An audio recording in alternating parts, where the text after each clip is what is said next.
તો મિત્રો જો 2 મહિના બાકી છે અને 2 મહિનામાં આપણી જોડે શું હોવું જોઈએ? સિલેબસના આવી રીતે હાર્ડ કોપી સાથે રાખવાની, તો આપણે આઈડિયા આવે કે કેટલું કરવાનું છે. તો આપણે એ પહેલા જોઈએ કે 2 મંથ છે આપણી જોડે, 2 મહિના, બરાબર. 2 મહિનામાં આપણે શું ધ્યાન રાખવું જોઈએ? તો શરૂઆતમાં આપણે પહેલા જોઈશું કે કયા કયા સબ્જેક્ટના કઈ બુક વાંચવી જોઈએ, અને પછી આપણે ટાઈમ ટેબલ ઉપર પણ વાત કરીશું. તો પહેલા આપણે વાત કરીએ પાર્ટ એમાં. પાર્ટ એમાં શું જોઈશે આપણે? 40% પાર્ટ એમાં પણ લાવવાના છે, અને એમાં પાર્ટ એ કેટલા માર્ક્સનું છે? 80 માર્ક્સ. 80 માર્ક્સનું છે, એટલે 40% કેટલા થશે? 32 માર્ક્સ. 32 માર્ક્સ એ કમ્પલસરી લાવવાના રહેશે આપણે પાર્ટ એમાં. પાર્ટ એમાં કેટલા સબ્જેક્ટ છે? ગણિત, બરાબર. પછી રિઝનિંગ અને પછી છે ગુજરાતી, બરાબર. આ 3 સબ્જેક્ટ છે. એમાં ગણિત છે એ 30 માર્ક્સનું છે, રિઝનિંગ છે એ 30 માર્ક્સનું છે, અને ગુજરાતી છે એ 20 માર્ક્સનું છે, બરાબર. તો ગણિત છે એ આપણે ક્યાંથી કરવું જોઈએ? તો ગણિત છે એ નીરજ ભરવાડની બુક છે એ વાપરવાની, ભરવાડ, બરાબર. પછી છે યુવાની બુક છે, બરાબર. અને ત્રીજી છે આપણી જોડે વેબ સંકુલની, બરાબર. વેબ સંકુલની છે. આ ત્રણેયમાંથી કોઈ એકની યુઝ કરી શકો છો, તમને વાંધો આવશે નહીં. હવે યુટ્યુબ પર આપણે ફ્રીમાં જોવું હોય આના લેક્ચર, તો કોના જોઈ શકાય છે? તો બેસ્કી પાઠશાલા છે એ સારું છે. બેસ્કી પાઠશાલા જૂના વિડીયો છે થોડા, તો જોઈ શકો છો તમને. મેથ્સ રીઝનિંગ બંને માટેની વાત છે. આ પણ મેથ્સ રીઝનિંગ બંને માટેની વાત છે. કોઈ એક બુક યુઝ કરી શકો છો. અને હેક્ઝા મેથ્સ છે એ પણ સારું છે, હેક્ઝા મેથ્સ. પછી છે કિશન કરીને સર છે, કિશન ટીચિંગ, બરાબર, એ પણ સારું છે. અને પોકેટ લર્નિંગ, બરાબર. આ 4માંથી કોઈ એકનું જોઈ લેજો. તમને ફ્રીમાં તમને મેથ્સ રીઝનિંગ છે એ શીખવા મળી જશે, અને આરામથી તમારે માર્ક્સ કવર થઈ જશે. 30 અને 30 60 માર્ક્સ છે, અને ગુજરાતી એ ટોટલ 80 માર્ક્સ થયું. તો આ 30 અને 30 60 છે એ આપણે ફ્રીમાં આ યુટ્યુબ પરથી જોઈ શકાય છે. ગુજરાતી માટે છે એ યુવાની બુક છે એ લાવી દેજો, તો તમારે વાંધો આવશે નહીં. ગુજરાતી ફકરા માટે યુવાની બુક સારી છે, ફકરા ઉપરથી જવાબ આપવાના છે, એટલે વાંધો આવશે નહીં. એટલે આપણે 80 માર્ક્સ છે એ ઓલમોસ્ટ આમાં કવર કરી દેવાના. 60 જેટલા માર્ક્સ આવી જાય તો સારું એમ.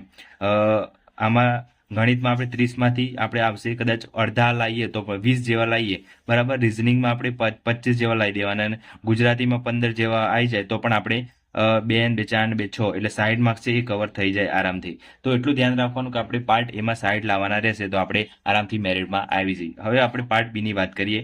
પાર્ટ બી છે એ 120 માર્ક્સનું છે, બરાબર. પાર્ટ બી 120 માર્ક્સનું છે, અને 120માં આપણે એમાં પણ 40% લાવવાના છે.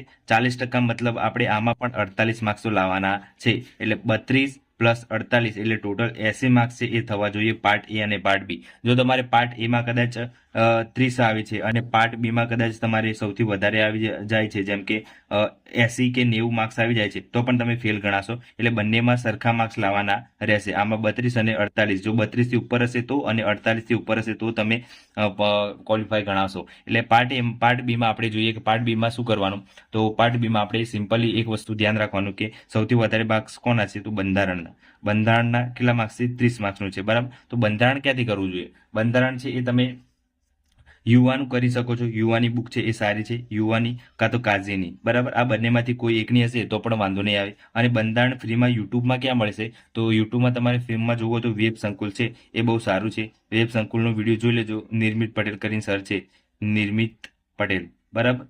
તો એમનું બહુ સારું છે, તો એમાંથી તમે જોઈ લેશો તો પણ વાંધો નહીં આવે. તમારું વેબ સંકુલથી થઈ જશે તમારું બંધારણ 30 માર્ક્સનું આરામથી. પછી બીજો સબ્જેક્ટ છે આપણે ઇતિહાસ, ભૂગોળ અને વારસો, બરાબર. ઇતિહાસ, ભૂગોળ અને વારસો આ 3 છે એ 50 માર્ક્સના છે, બરાબર. તો આ 50 માર્ક્સનું આપણે શું કરવાનું છે? સિમ્પલ આ 50 માર્ક્સ કવર કરવા માટે આપણે બુક કઈ વાંચશું? તો 6 થી 12ની પાઠ્યપુસ્તક, બરાબર. પાઠ્યપુસ્તક વાંચી લેજો. એમાં સામાજિક વિજ્ઞાન છે, એ સામાજિક વિજ્ઞાન, બરાબર. આ સામાજિક વિજ્ઞાન છે એ ઓલમોસ્ટ વાંચી લેજો. 6 થી 12માં ઓલમોસ્ટ કવર થઈ જશે. અને પછી આપણી બીજી છે યુવાની બુક છે. યુવાની બુક છે એ ખાસ વાંચજો. યુવાની કઈ છે? NCERT પાર્ટ 1 અને પાર્ટ 3, બરાબર. પહેલો અને ત્રીજો પાર્ટ છે એ કવર થઈ જશે ઇતિહાસ, ભૂગોળ, વારસા માટે. તો આટલું છે એ તમારે કેટલા માર્ક્સનું કવર થયું પાર્ટ બીમાં? તો આટલું છે પાર્ટ બીમાં કવર થઈ જાય છે. 30 પ્લસ 50, 5 6 7 8 એટલે 80 માર્ક્સ તો આ થઈ ગયા. 1 2 3 4 સબ્જેક્ટના. હવે આપણે વાત કરીએ બીજા સબ્જેક્ટનું. બીજા સબ્જેક્ટ કયા રહ્યા? તો જીકે રહ્યો, બરાબર. જીકે છે એ તમે વર્લ્ડ ઇન બોક્સની વાંચી શકો છો, બરાબર. પછી કાઝીની વાંચી શકો છો, અને યુવાની વાંચી શકો છો. આ કોઈ એકની વાંચી શકો છો. વર્લ્ડ ઇન બોક્સની કરી દેશો તો પણ વાંધો આવશે નહીં, બધું સેમ જ હોય છે. પછી વિજ્ઞાન છે. વિજ્ઞાન શું કરવાનું છે? તો વિજ્ઞાનની 6 થી 10ની બુક છે એ 6 થી 10ની પાઠ્યપુસ્તક છે એ વાંચી લેવાની છે વિજ્ઞાનની, બરાબર, વિજ્ઞાનની એટલું કરી દેશો, કાં તો યુવાની બુક છે એ વાંચી લેજો. તો આ બંનેમાંથી કોઈ એકનું કરશો તો પણ તમારું વિજ્ઞાન છે એ કવર થઈ જશે. પછી કરંટ અફેર છે. કરંટ છે શું કરવાનું છે? કરંટ છે એ આઈસીનું વીકલી આવે છે એ વીકલી એ કરી દેજો, બરાબર, વીકલી આવે છે એ કરી દેજો. અને બીજું છે કે મંથલી આવે છે એક મહિનાનું મેગેઝિન, બરાબર, એ કરી દેજો. કોનું કરવાનું છે? તો યુવાનું બેસ્ટ છે, તો યુવાનું કરી દેજો, બહુ સૌ સારું છે. સૌથી સારું હોય તો યુવાનું કરી દેજો, તો વાંધો આવશે નહીં. આટલું છે દરરોજ કરશો. અને કરંટ અફેર છે એ આટલું કરી દેજો. કરંટ અફેરમાં તમે પછી દરરોજનું ન્યૂઝપેપર વાંચી શકો છો, દરરોજનું પેપર વાંચવાનું, તો એ પેપરથી પણ તમારે વાંધો આવશે નહીં. હવે આપણે શું કરવાનું છે કે દરરોજ છે એ આપણે વાંચવાથી શું થાય, ફરક પડે. તો દરરોજ આપણે શું વાંચીશું એનું આપણે ચર્ચા કરીએ કે સિમ્પલ આપણે ડેલી કેટલું વાંચવું જોઈએ તો આપણે ઓલમોસ્ટ સારા માર્ક્સ આવી શકે. તો દરરોજ આપણે 12 કલાક વાંચવાનું રહેશે. 12 કલાક તમે વાંચશો તો તમારે ઓટોમેટિક સૌથી સારા માર્ક્સ આવશે. 12 કલાક છે એ આપણે આપવા જોઈએ. 12 કલાકમાં 12 કલાક, બરાબર. તો એક વાત યાદ રાખવાનું કે ગણિત સૌથી વધારે છે, રિઝનિંગ છે અને બંધારણ છે, બરાબર. આ 3 સબ્જેક્ટ છે એ 30 માર્ક્સના છે. 30 દુ 60, 30 3 90 માર્ક્સના તો આ 3 સબ્જેક્ટ થયા. એટલે આ 3 સબ્જેક્ટ ઉપર વધારે ફોકસ કરવાનું. તો ગણિતને 2 કલાક આપવાના, રિઝનિંગને 2 કલાક આપવાના, બંધારણને 2 કલાક આપવાના. 6 કલાક તો આ 3 સબ્જેક્ટ ખાઈ જશે, બરાબર. એટલે આપણે એટલું ધ્યાન રાખવાનું કે સૌથી વધારે વેટેજ કોનું છે, તો આનું છે. અને બંધારણના આપણને ટોપિક આપેલા છે એ પ્રમાણે એટલું જ કરવાનું છે, કંઈ વધારે કરવાનું નથી. તો 6 કલાક છે એ આ સબ્જેક્ટને આપવાના, ગણિત, રિઝનિંગ અને બંધારણ. તો 90 માર્ક્સ આપણે ઓટોમેટિક થઈ જશે. અને પછી આપણે ગુજરાતી છે, ગુજરાતી ખાસ જરૂર છે. તો ગુજરાતી તો એક દિવસમાં પૂરું થઈ જવું છે, ફકરા ઉપરથી જવા 20 એ છે, એટલે 110 માર્ક્સ તો આપણે ઓલમોસ્ટ આમાં આવી ગયા, બરાબર. પછી આપણે ટોપિક વાળો સબ્જેક્ટ કયો રહ્યો? વિજ્ઞાન છે એ 15 માર્ક્સનું છે, એટલે 15 માર્ક્સ આપણે અહીંયા પણ એડ કરી દઈએ. 5, 2 અને 1, 125 માર્ક્સ આ થઈ ગયા, બરાબર. એટલે એટલું ધ્યાન રાખવાનું કે આ 5 સબ્જેક્ટ છે આપણે પરફેક્ટ હોવા જોઈએ, તો આપણે ઓટોમેટિક માર્ક્સ કવર થઈ જશે. 125 માર્ક્સ તો આ 5 સબ્જેક્ટમાં જ છે. એટલે એટલું ધ્યાન રાખવાનું કે આપણે 12 કલાક આપવા છે, તો 12 કલાકમાં 2 કલાક ગણિત, 2 કલાક રિઝનિંગ, 2 કલાક બંધારણ, પછી 1 કલાક છે એ આને આપીશું ગુજરાતીને, અને એ 1 કલાક જેવું આને આપીશું વિજ્ઞાનને. એટલે 2, 4, 6, 8 કલાક તો આ થઈ ગયા, બરાબર. પછી વધે છે 2 કલાક, 4 કલાક વધે છે, હજી આપણે 12 કલાક કરવાના છે. તો ઇતિહાસ, ભૂગોળ અને વારસો આ બધાનો 1 કલાક આપી દેવાનો, એટલે વાંધો આવશે નહીં. 1 કલાક આ લોકોને આપી દઈએ તો પણ હજી 1 કલાક વધે છે, તો આપણે શું કરવાનું? 1 કલાક છે એ આપણે કરંટને આપી દેવાનું. કરંટ દરરોજ કરવાનું રહેશે. હવે સમય ખૂબ ઓછો છે તો કરંટ છે એ દરરોજ કરવાનું રહેશે. તો દરરોજ કરંટ અફેર કરી દેજો. આપણે ટેલિગ્રામ ચેનલ પર મૂકી દીધું છે કરંટ અફેર, તો એકવાર જોઈ લેજો તો તમને આઈડિયા આવી જશે. તો કરંટ અફેર છે રોજ કરવાનું રહેશે. તો રોજ કરંટ અફેર કરશો તો તમારું 2 મહિનામાં છે એ ઓલમોસ્ટ કવર થઈ જશે. બને ત્યાં સુધી હવે ટાઈમ ઓછો હોય તો મારા ખ્યાલથી જાન્યુઆરીથી કરજો.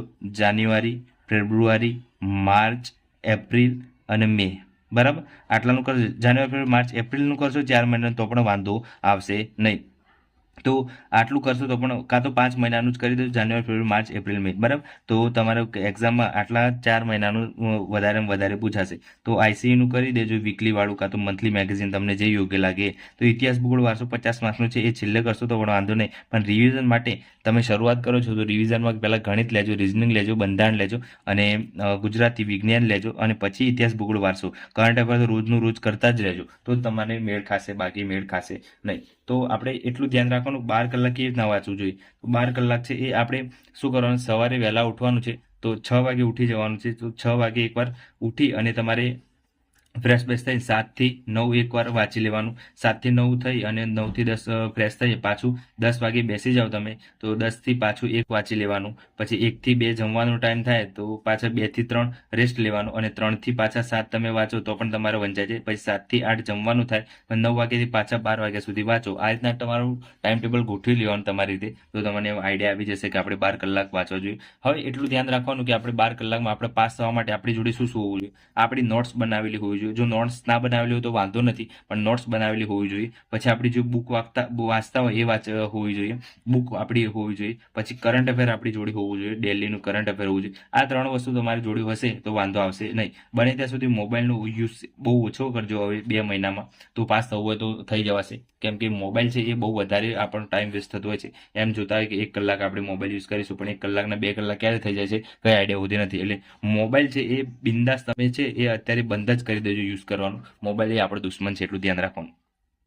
તો આપણું ટાઈમ ટેબલમાં આ રીતના ઘણા ખરા કહેતા છે આટલું બધું ના વંચાય, પણ આટલું જ વંચાય તો જ પાસ થવાય. બાકી અત્યારે કોમ્પિટિશન છે, તમને ખબર છે કેટલી છે. એટલે જો એ એક વસ્તુ છે, આપણે 120 થી 130ની આસપાસ માર્ક્સ આવે છે તો સમજી લેવાનું આપણે બિન હથિયારી જોબ મળી શકે છે અંદાજે. આપણે 120થી 130નું ટાર્ગેટ રાખવાનું મેક્સિમમ, કેમ કે જો 140ની આસપાસ રહેશે તો તમને બિન હથિયારી આરામથી મળી જશે.